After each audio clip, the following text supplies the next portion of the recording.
Welcome back to the Colorado Warco YouTube page. I'm Alex with Warco Magazine and Colorado Warcos. Today I'm going to do a little video on pre-war Rolleiflex cameras that were used by war correspondents during World War II. One of the most popular being what you see in front of you here, which is a pre-war Rolleiflex 3.5 Automat. Pretty much commonly called the Rolleiflex Automat, sometimes called the Type 1 and Type 2. The only difference being a cover on the shutter button down here. And this is the first in the 3.5 Automat series, and this lasted through the withdrawal of the 3.5F in 1976.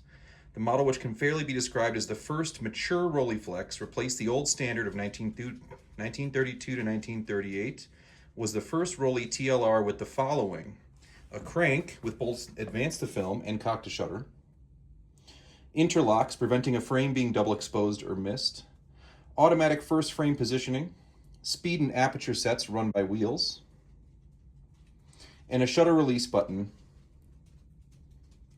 along with a self timer up here. Just kind of want to run through the basic operation of this camera, and then we'll go take some shots outside. So the Automat is called the Automat due to a detector on the inside of the film latch that detects the film coming through on the paper backing. This automatically sets up your frames, as long as it's working, to shoot 1 through 12. You get 12 shots for a roll of 120 film in here.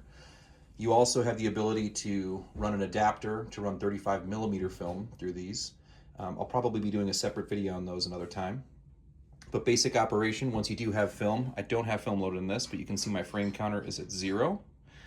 Basic operation would be when you load it with film, you crank it until you get to number 1, populated in this window, and the crank will stop because the camera with the Automat feature will notice that we're on the first frame and ready to go. Then by back winding your shutter wheel here, and then there's another locking position here with or without film inside of it, the shutter is now cocked. So advance the film, backwards cocks your shutter.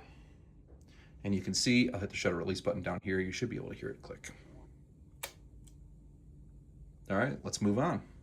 Let's talk about the features on the front of this camera.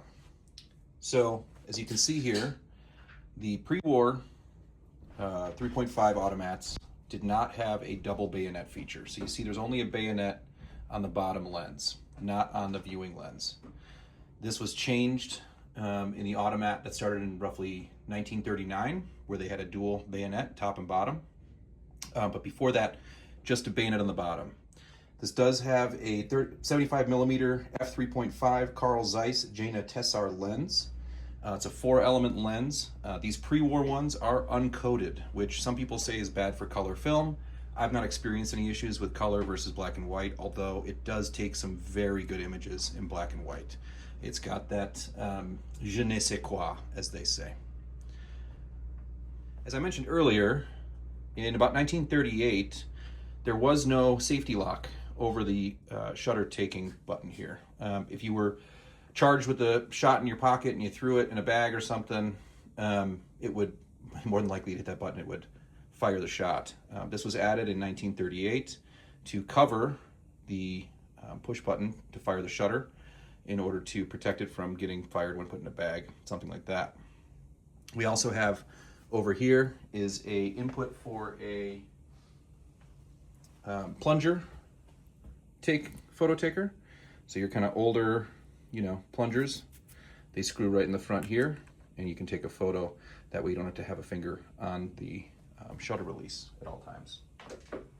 Your wheels on the left and right here do different things. So your wheel on the left side of the camera, your right, sets your f-stop. And this is a 3.5 is your lowest, with the highest f-stop being at f22. And the other side sets your shot speed. So this goes all the way from a B setting, which would mean the shutter stays open as long as you're holding the shutter down, all the way up to 500 speed. Now, 500 speed is really best being set before you charge the shutter with your lever over here.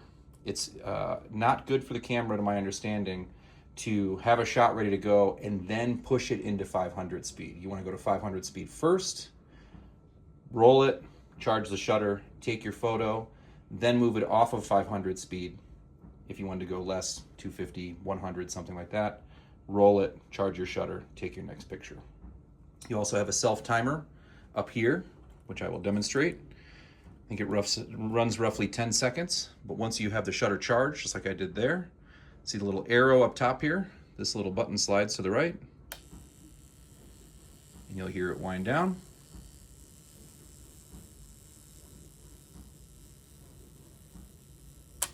And it took our photo. The bayonet on the bottom lens does allow for connection of various accessories. I've got a pre-war, it's called Bayonet 1, is the size of the accessories that go on this bayonet. But you can see there's holes here that line up. You have to put it in on an angle, and it's kind of spring-loaded. Once we get it on here, you push and turn to lock. And now our shutter hood, our lens hood, is on the camera. You also have a variance of pre-war lenses that will also fit on here. And these will actually say, I believe, on here, I've seen them come where they say B1. This one does not seem to have that marking, but so this is a made in Germany pre-war yellow filter. And you see this clicks on the inside of that bayonet, locks into place. So if I wanted to fire with the yellow filter and still use my lens hood, they both fit on together. To kind of show you the setting wheels in action, we are looking down the top of the camera, similar to how you would look when you're looking through the viewfinder. We'll get to that in just a moment. And the left wheel here moves my f-stop. And the right wheel here sets my shot speed.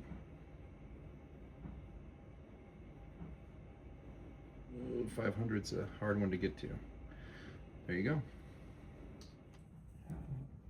Okay, now we're looking through the top of the camera here with this little release. Flips open, and we are looking through the top lens of the twin lens portion of the camera. On the chair in front of me, I have another Rolleiflex, and let's see if we can't get that in focus. On the left here is your focusing wheel, and so we're going to turn this to really try to get that camera in focus. You'll see as we get it a little more in focus, there it starts to come in. If you need to do micro adjustments, there's a magnifier that flips up here and would allow you to get some really tight focusing in here. It's hard to get a video of. It allows you to do micro adjustments on the focusing. Once you feel like you're in focus, you can charge your shutter, take your photo, and don't forget to set your speed and aperture. All right, let's go over how to load film. So the one thing I see people get wrong when working with a Rolleiflex is incorrectly loading film. Now, you can either load it with the back up like this, or there are some release latches on either side that you can move up and move up, and this whole piece comes off. For this demonstration, I'm going to be pulling that off. So you need a take-up spool. So we'll take our old 120 spool here, and this little guy twists to get it out all the way. See that there? It doesn't want to come. You have to twist it a little bit for it to pop all the way out. Now we got our old spool out. We need to line it up with our connection point here. That should sit there, and once that's in, we can see it'll rotate just fine. Get our film out here and open it up.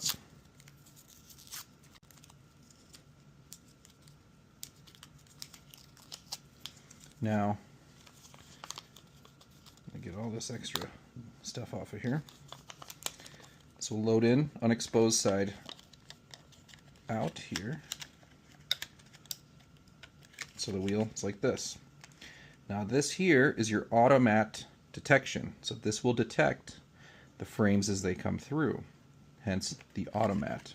You need to go under this bar, otherwise it won't detect any frames and you will roll the whole roll of film onto your top spool without getting a single shot loaded. I've done it before. It's not fun. Once we get this guy in here, all right, you're going to crank it. Make sure you were lined up on either side. Make sure it's taken up in the take-up spool, okay? Now, once the triangles come, and basically line up with that automat bar, that is when it is time to put the back on or close the back. Make sure you engage both of these little latches on either side. We're going to close the back here. The front latch closes, then this slides to lock it in place. At this point the film is loaded, but we're still at 0.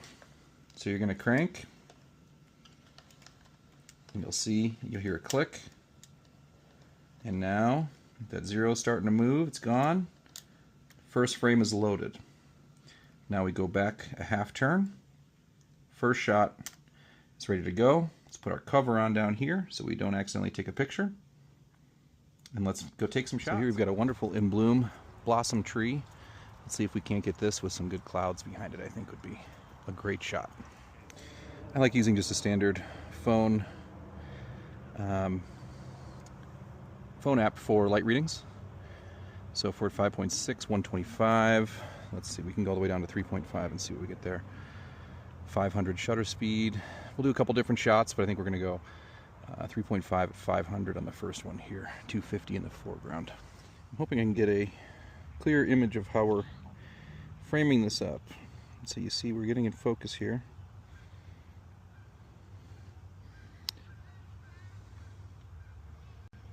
Looks pretty good. Look through. Get some more intense detail, see if the camera can get through that. I don't know if we can see through that to see the magnification on it. But it looks like we're pretty well in focus. We've got our light reading, got our aperture set, we've got our speed set. So all that's left is to take a photo.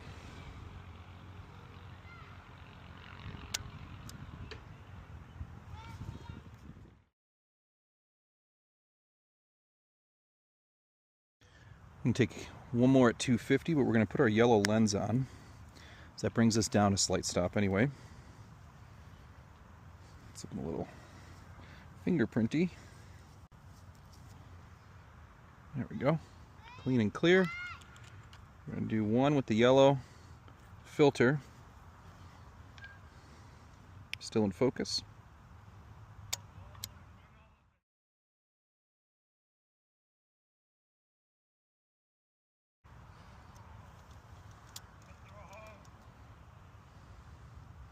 And maybe one down, 100 in yellow, aperture fully open. Let's see what we get.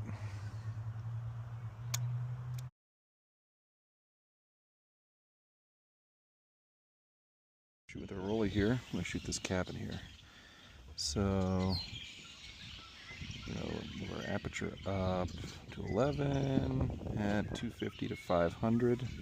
Now when shooting on the Rolleiflex, we want to set our f-stop with our left wheel here. Let's go to 11. And we'll set our right wheel, sets our speed, 250. We can get our shot in focus here.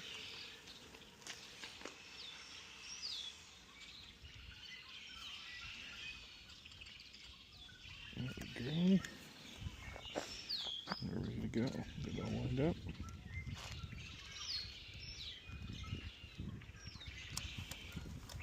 Helps if you wind the shutter.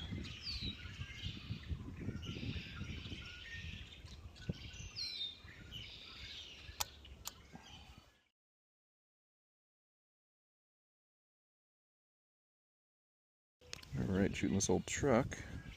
Need to be at 500 speed, so we're going to move that over to there. We're on our 10th shot. We're going to do our hyper focus angle here.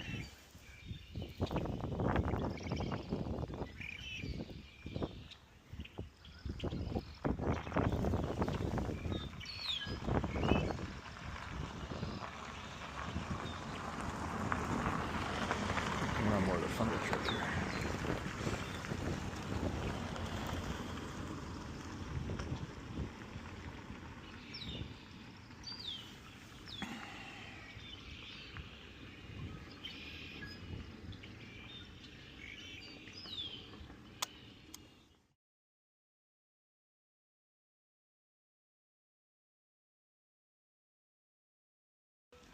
Here we're at the famous Gold Hill Inn.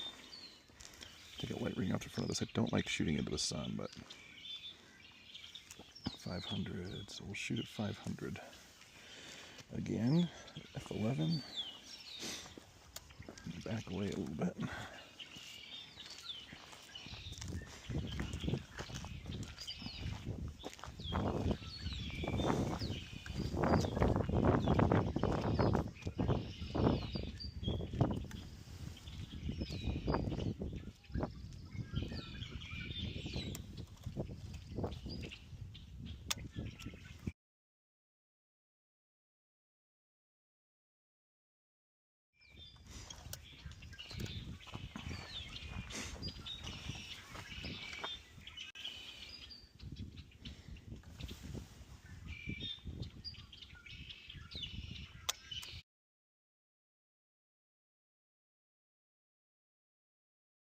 All right, we've got some Cinestill 50 loaded, ISO 50, so we're at 4.5, down on here.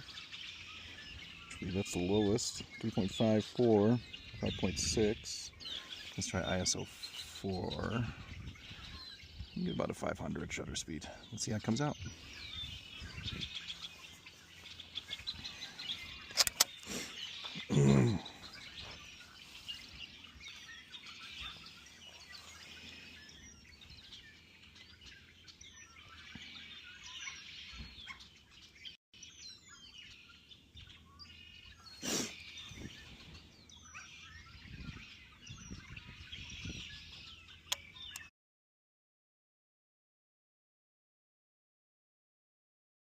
All right, on our old truck here, we're at 5.6, 500 speed. So we're going to up our window there, 5.6. Let's get some of the background on this guy.